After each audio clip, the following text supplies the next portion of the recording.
هل السيارة بمحرك الغاز أفضل من البنزين؟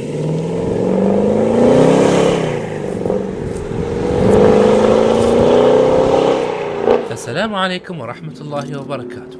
اليوم نحكي عن مميزات محرك الغاز وفرقه عن البنزين. محركات الغاز من يومها أكفأ من محرك البنزين، وخصوصا مع إضافة توربو، حيث أن الغاز يستفيد كثيرا من الضغط وتزيد قدرته بنسبة 40% عن بدون توربو، فهذا يعطي ميزة قوية جدا لمحركات الغاز ويزيد كفاءته لأن الخسائر الداخلية تكون ثابتة.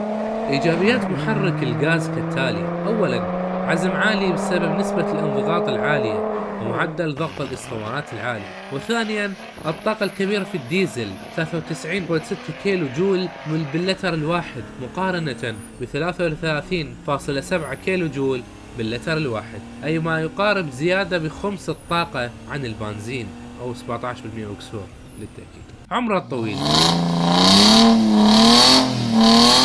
لأنه ليس فيه أجزاء استهلاكية وأعطال قليلة، ولأنه يعمل بالانضغاط، ولكن بسبب هذا أيضا بناءه مكلف ويحتاج دقة عالية.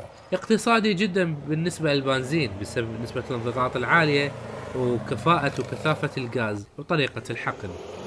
سعر الغاز أقل من سعر البنزين، بالعراق 400 دينار، وفي دول أخرى قد يكون أعلى، لكن دائما يكون أقل من البنزين. وسهل تحويره على أي سيارة. توجد الكثير من السيارات تحور بنزين أو غاز، أو يتم إضافة محرك غاز أو بنزين.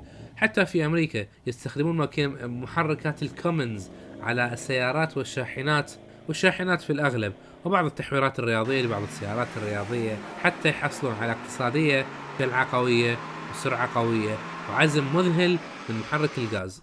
أما سلبيات المحرك الديزل فهي كالتالي: أولا، وزنه كبير بسبب دقة صنعه وثقل المادة المستخدمة، وتكون بالعادة فولاذ، وبالنوادر يكون ألمنيوم.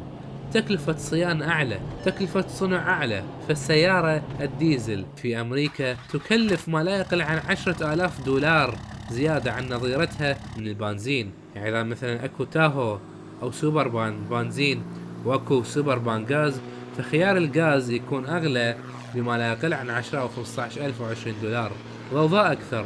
من سلبيات الغاز المعروفة أن صوت اشتعاله يكون عالي وليس ناصع، يعني السيارة عرون تقدر تسمع حسها ويكون خشن.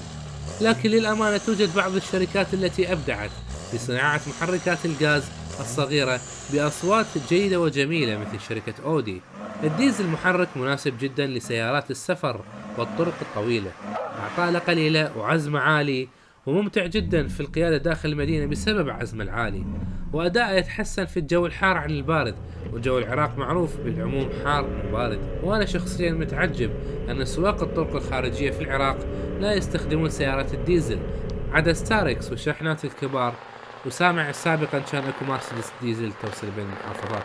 وشخصيا لو خيروني بين سيارة للتنقل بين المحافظات وكانت وحدة ديزل والأخرى بنزين، فسأختار الديزل بالتأكيد، لأن هذا هو الخيار الصحيح والواعي. ويكفي أن الخزان الواحد من الديزل يمشيك 1000 إلى 2000 كيلومتر في السيارات الديزل حسب حجم الخزان. يعني مثلا جي اكس ار المصفح لاند كروز، حسب ما سمعت من ولد يشتغل في شركة من السيارات المصفحة، تسير من البصرة إلى بغداد وتصل معها نصف تانكي متبقي وأقل بقليل. إن شاء الله عجبكم الموضوع، والسلام عليكم.